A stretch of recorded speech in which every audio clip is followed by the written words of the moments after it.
It's election day in Leeds, but how does the electoral process actually work? I'm here outside Leeds Civic Hall to speak to electoral officer John Mulcahy on how he helps the run-up to the election and the election day itself run smoothly.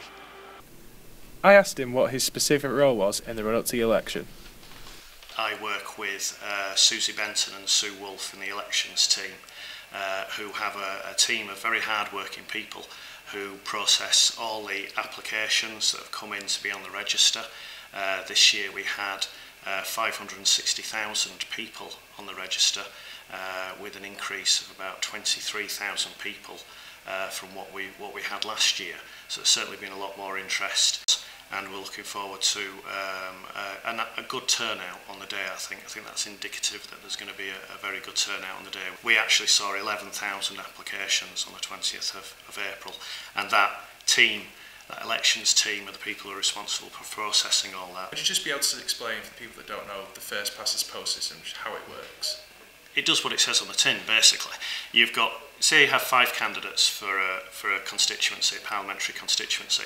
When we count the votes up, the candidate with the most number of votes is successfully elected.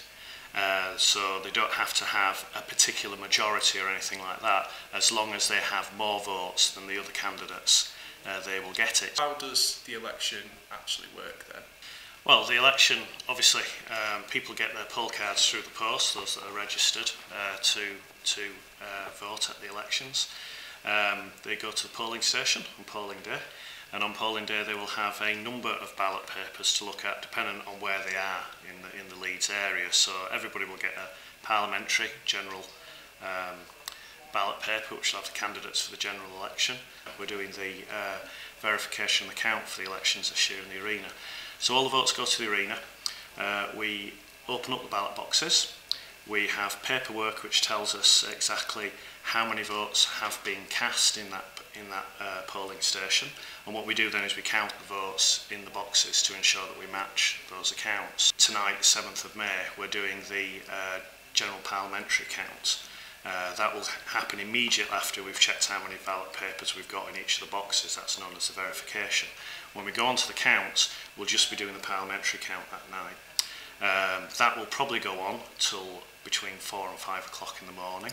What's it like in the build-up to the election? Do you find it exciting? I always think it's exciting. I'm a bit of a nerd with this, but I do like the elections. They are quite exciting.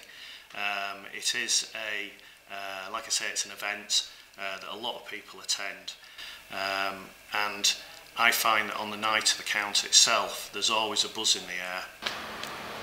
It was great to speak to John about how the election process works. I'm sure him and all his team's hard work will pay off in the end. I'm Scott Anderson, reporting for Leeds News.